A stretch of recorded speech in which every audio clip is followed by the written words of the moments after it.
Welcome to the Dragon's Library, your source for games, movies, shows, and more.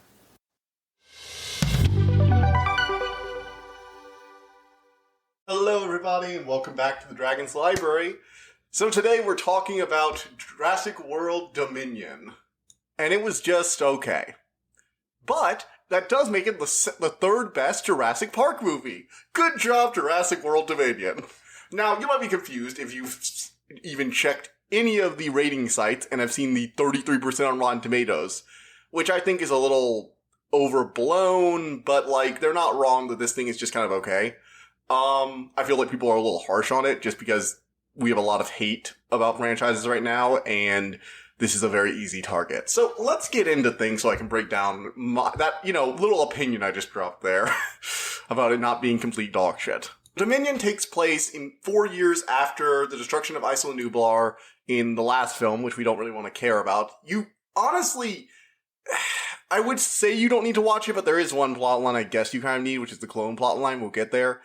But essentially, after that movie, all the dinosaurs got evacuated to the mainland and then were unleashed into the ecosystem. And as you'd imagine, introducing invasive species from several million years ago is causing a few problems. Which is, not great. So, you got dinosaurs attacking campsites, you've got them breeding now because it turns out they weren't able to fully sterilize them and they've recently had some births, so they're reproducing. You've got pterodactyls in cities, the smaller ones almost like pigeons or geese out there in the wild. You've got triceratopses roaming about. You've got other dinosaurs roaming in small herds all over the country. And again, this is in a modern world with very delicate ecosystems that are already kind of getting fucked over by climate change. So adding in an additional variable is not great for the world as a whole. And one thing I will give this movie for credit for right off the bat is establishing this as a very clear theme. And the way it's presented. Those first few shots with the dinosaurs, you had the giant underwater one ripping open its mouth to catch things, the fish trap, or the crab trap or whatever it was in the boat and pulling the boat under, you really get the sense that it doesn't understand what this is. It grabs something because it thinks it's stealing prey from another predator's jaws, but instead it's having trouble, opening the cage. You can almost see, it almost looked like it was choking on it a bit, and the whole ship capsizes. We don't even see what happens to the thing. And it's just this moment of, I think both humans and dinos are kind of getting screwed over by this situation right now.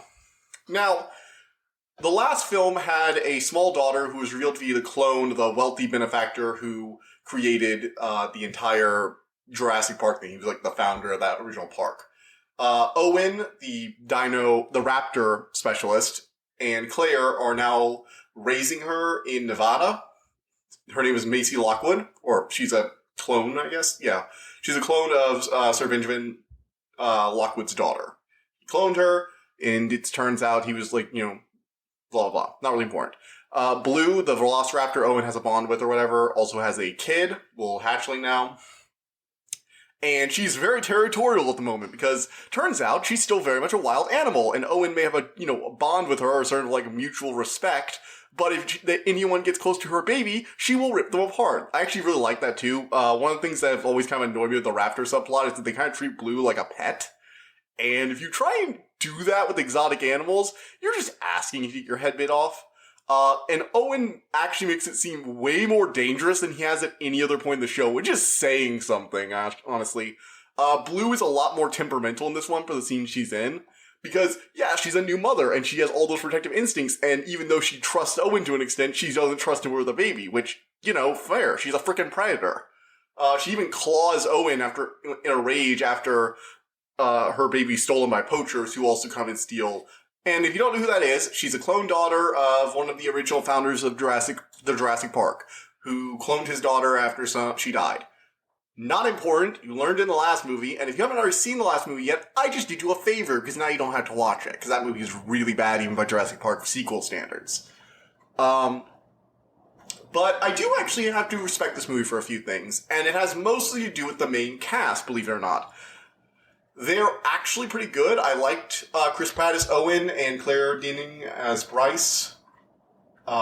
They actually come across with a very good chemistry now, and unlike the last movie where they kind of broke them up randomly for no reason, because they shoved them together the first movie and they broke them on the second, because screenwriters are apparently allergic to writing people unless they're actively dating or in some kind of like drama with the relationship. They can't just have like a healthy relationship with the main characters. But these writers seem to have gotten their heads on straight, and so that's not a problem anymore. They're just in a nice, stable relationship, and we don't get any drama out of it, which is, thank goodness. I can't stand another bickering couple for a whole movie. They're just like comfortably adjusted to each other. It's like, oh, that's nice. You also got Dr. Ellie Sattler as a paleobotanist, and this is where all the problems come in. See, she was in the first movie, Jurassic Park. She was the female scientist, Laura Dern.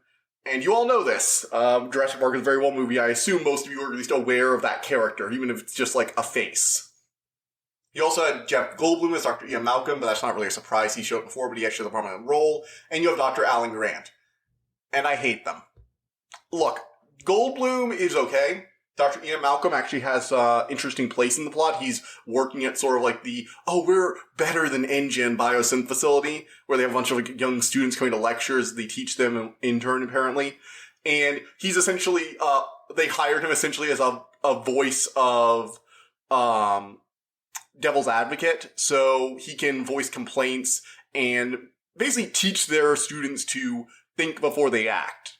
He literally teaches, they walk in on him teaching a class where he's telling them, like, look, we've unleashed genetic power. You need to be very careful when you use this. You cannot account for all variables. Which makes them seem very reasonable, which is why they hired him. Because obviously, this is a Jurassic Park movie, and if there's an evil corporation involved, they're doing shady genetic stuff with the dinosaurs beforehand.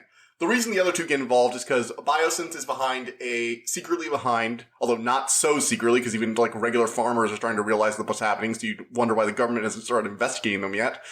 A swarm of mutated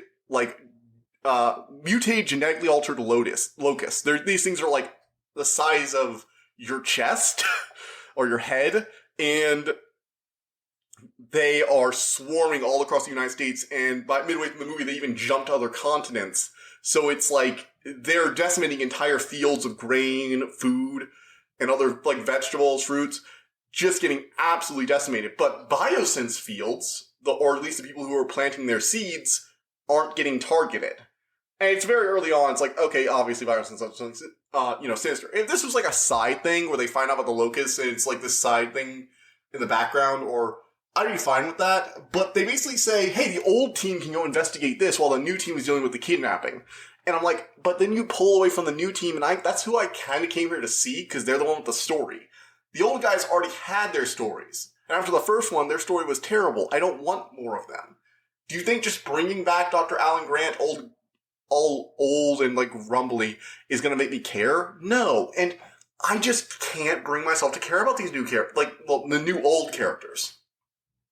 And I do care about the one new character they introduced, which is annoying because they steal a lot of her character development moments away in order to make time for these old characters I don't give a shit about. I barely give a shit about the new characters, but this movie was competent enough, and I think if you had cut out the old stuff and actually fleshed out the details for the main characters they already had, they might have had something not good. I don't think there was any way you could have ended the series good, but not bad. I'm probably going to end up giving this around a 6, but I might have given it an 8 if they just cut out the bullshit with the old characters and fleshed everything out. And I was assuming everything was at or above the best quality here that they're replacing. They're replacing bad material with good material, but still, there was room to improve that I feel was cut just for cheap references. And that is one of the biggest crimes this film commits. So the new character, Kylo Watts, who's played by DeWanda Wise, is great. She's fantastic. I really enjoyed her. She's a no-nonsense pilot, used to be with the Air Force, now operates sort of smuggling, sort of officially as a third party for Biosyn Genetics to transport dinosaurs to their sanctuary in Italy. And basically, she's actually pretty fun. She kind of has this no-nonsense, I've seen it all. And when you first run into her, she's hanging out in this cool, black market dino, black dino market in Malta, and it's just ooh, this is a cool place. I like the aesthetic. It has this sort of those markets where they'll sell tigers and snakes and rare animals? Imagine that, but it's all dinosaurs. And it's actually a really cool environment. I liked it. I thought it was a really interesting way to take this whole dinosaurs are unleashed in the world, now there's a big old black market for them. They even get to, Claire and Owen even get to be secondary parts of a cover for it because they actually know people who are operating these facilities. They understand, and they have information about two of the smugglers who stole Maddie and Blue's kid, Beta. As a result, since they also have experienced life and death situations, they've already helped bust another group. They're like, all right, look, you're going to be here. You need to ID them for us. We will take over unless things go really wrong, in which case you should run. Do not attack. Do not do it. And one of the things I like, they don't break that rule. They try and stay undercover. They don't rush them. In fact, they try and hold back once they realize that they don't have Maddie anymore. And it's only once the bad guys try and break free, they try and help their old friends. They actually listen, like when in the movie where the CIA operative says, don't do this, we know the hero is definitely going to do this because they're going to see something that breaks them. No, they don't. And there are little moments like this where I'm like, oh, that's interesting. We don't see that a lot. And it shows that Owen and Claire are a lot more focused on doing what they need to do to save Macy. And I like that. I kind of like where they've taken these characters, but they don't give us enough. Like, there are little moments like that. And there are little moments where they try and make the roll back on basically everything from the second film. And I feel like it's just wasted in a movie that's half involved in a plot nobody cares about. Like, the Locust thing is just so generic. It's like, it's unbelievable to me, personally, even in this movie, that no one is looking at a swarm of locusts decimating crops, except they're not decimating some fields that are literally right next to where they're attacking. And the only common link between those fields is Biosyn gives them their seeds. A genetics company in a world we know has really good genetic modifications. Like, there's no way the US government hasn't, launched in on them to take them down. Like, I'm not even joking. If any corporation was a link to the decimation of America's food supply, you just know people would be up in arms. Like, you can't hide that. You can't hide the only fields not getting attacked are the ones run by Biosyn. That's just too unbelievable, and dragging the old characters into it doesn't make it a not stupid plot. So yeah, this movie has some really good action scenes, moving into, cinematography and effects. Effects are all pretty good, nothing stand out, but they're all very nice. The dinosaur variety is actually pretty cool too. We get a lot more, less known dinosaurs, things like the Quetzalcoatlus attacks the cargo plane. For those of you who don't know, it was named after an Aztec god known as Quetzalcoatl, who was the feathered serpent, and it's basically a giant, oversized pterodactyl. I've always really liked that dinosaur, so I was happy to see that. Plus, I'm a mythology nerd, so of course something named after a Aztec god is going to hit me really good. We also see the Gigantosaurus, which is not a fake name. It's basically in the 1980s and 90s, they started finding fossils from a dinosaur that was revealed to be larger than the Tyrannosaurus, and they have this whole thing with two alpha predators and that kind of nonsense. But the fight scene with it is really cool.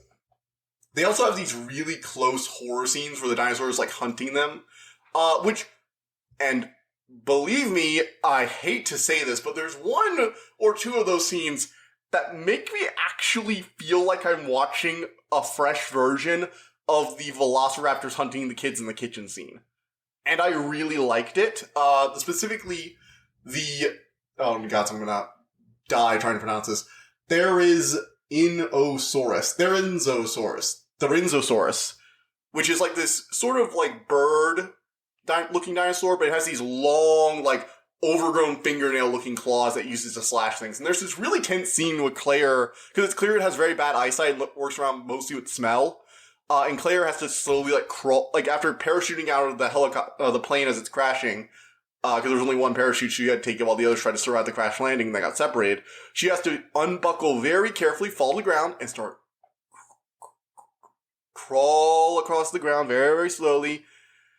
And the whole while the dinosaur is shooting so close, and there are times where you're like, oh my gosh, does it see her? It's no, it has really horrible eyesight, but it's just about to, oh god, and you can just feel it, is there something there, little prey? And she has to, slowly lower herself into water as it moves close to her. She, crawls over to a small pond, lowers herself into water to hold down. There's this really cool shot where the water acts as a sort of divider in the middle of the screen where she's, literally less than an inch away from its beak, but the water is masking her scent. And it's just this beautiful moment of, oh my gosh, that's way too close for comfort. And it's very clear this is the last movie, so if they wanted to get away with killing someone, they actually probably could have, which makes a lot of these scenes way tenser than they should be. So I will give you this.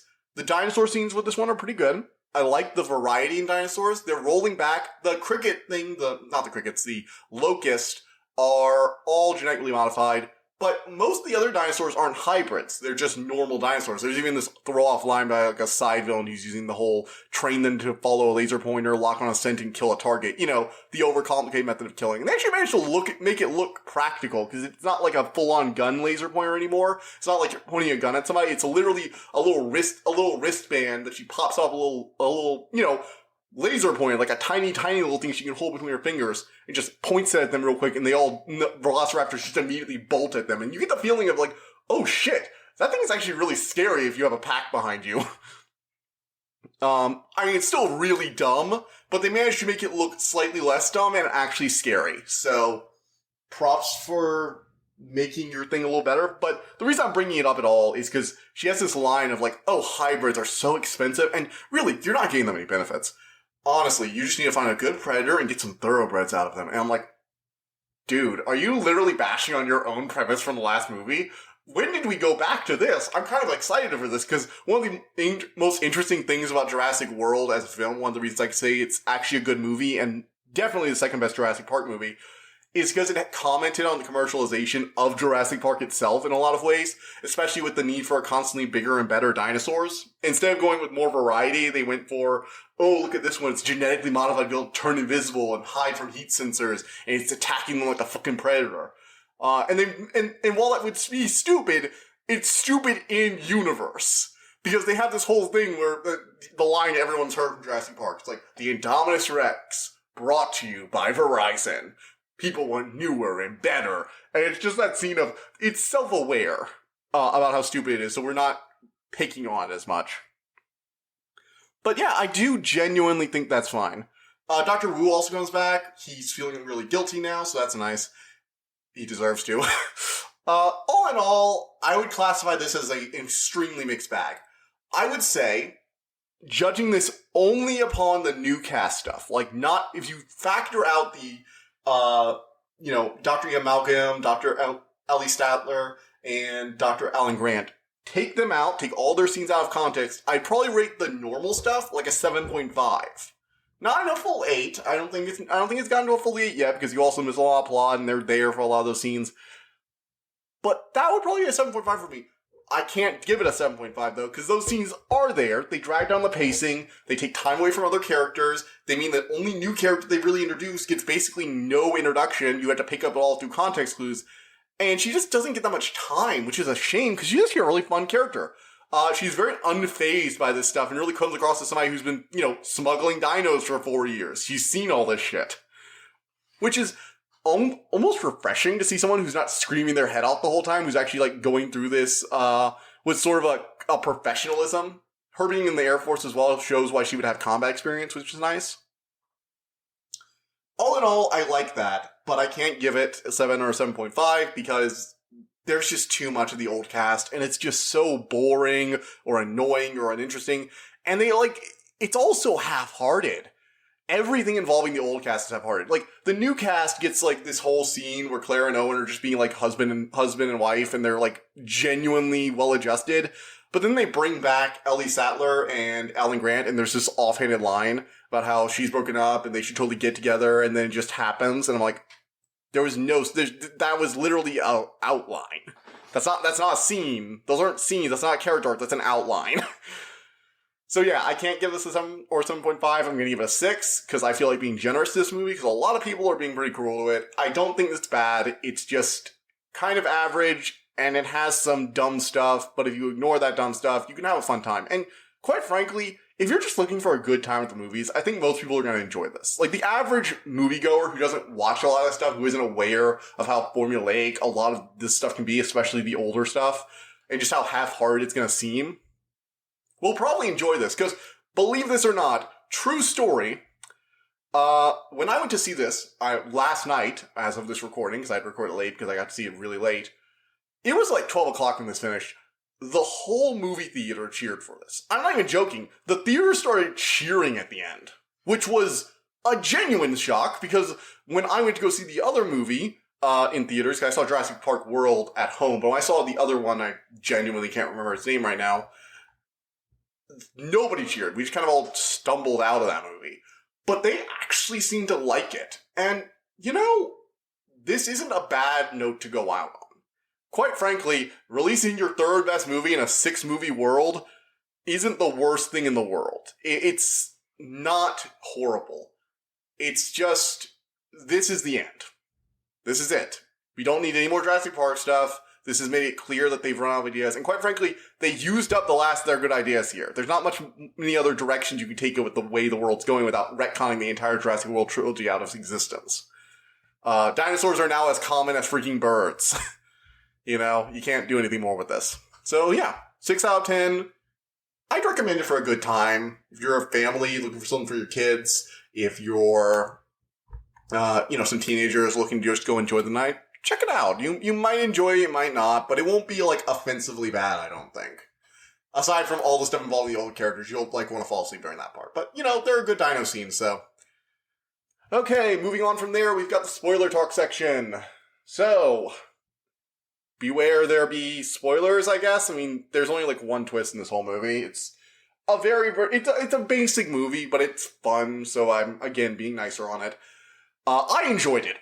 I'm just gonna say that. I had a fun time with this. It wasn't, the old character stuff wasn't enough to drag me away from what I actually liked about this.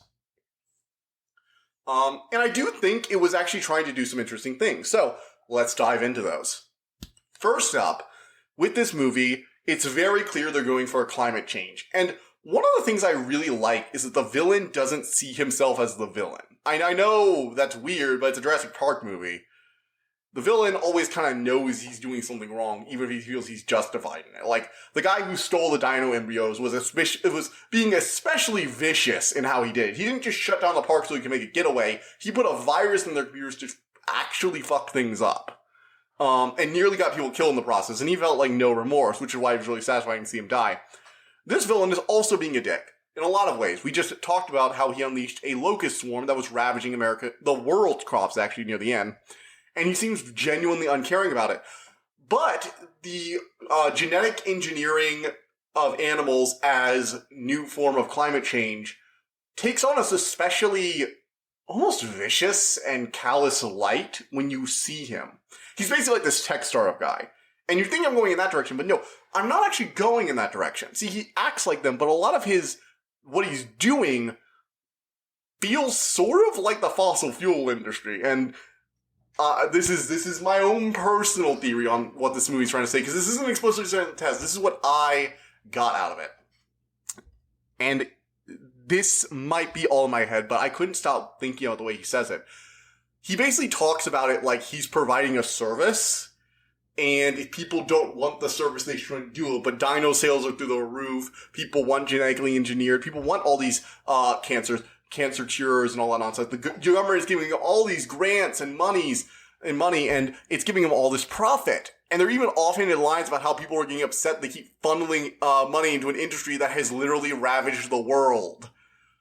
And it's just this moment of, wait, a powerful resource that humanity has abused to the detriment of the natural environment to the point where it's starting to fuck us over, and then the government's still supporting them even past the point, hoping to find a solution when it's clear they just want to keep pushing it further and further as to make greater and greater profits, and the public's demands for them to stop doing nothing until they're publicly outed about their shitty behavior. That sounds familiar. And I might be entirely off base there, but that's what it felt like. Which I was not expecting. I didn't expect them to do an oil to genetic power kind of comparison, but it really does kind of work. He talks about how people need these things, all the things they're going to be able to discover with these new breakthroughs they've had. They talk about how the comparisons between old and new immune systems could potentially solve, the research they're working on right now clearly has, and I'm not sure how, but this is sci-fi, so you can just say whatever, blah, blah, blah. But the end goal is they might be able to cure cancer and, rare genetic disorders. This whole thing has actually already been proven to be able to do that because the clone girl, who's the clone of one of the founder, Benjamin Lockwood's daughter, she was actually not made by Lockwood. He was made by her daughter. And her daughter was able to basically generate a fetus inside of herself that was a clone of herself. However, after she got pregnant, impregnated herself with that clone, and after Macy was born, she found out that she had a rare genetic disorder that was going to kill her. Now, it was too late for her by the time it was realized. There was no way anything she could do work, but she spent the last few years of her life working on a cure for her daughter, who was a exact genetic clone of her. And she has sort of acted like a, basically was able to tailor treatment for her because they had literally someone to test it on herself, is what it's implied at least. Which is fascinating, like the idea of her being a stable clone, for a stable human clone being very difficult, and the Jurassic Park dinosaur clone, like Blue basically cloning things for asexual reproduction due to the genes they were given her. And basically it's boiled down to the scientist, Henry Wu, who's been like the sort of a pseudo-villain for a lot of this. He abandoned InGen, then helped develop those hybrids, and then he's now working on the Locust Project. But the Locust Project was supposed to be just a minor sabotage of competitors, but it got out of hand, and now it's devastating the entire world because, throwing a new factor into a complex environmental system can have unforeseen consequences. You morons. So he's feeling utterly horrible because he's basically seen everything he's ever created ruin things. The Indominus Rex murdered a lot of people, and didn't get their goal. InGen fell apart after all the, hybrid stuff at the mansion.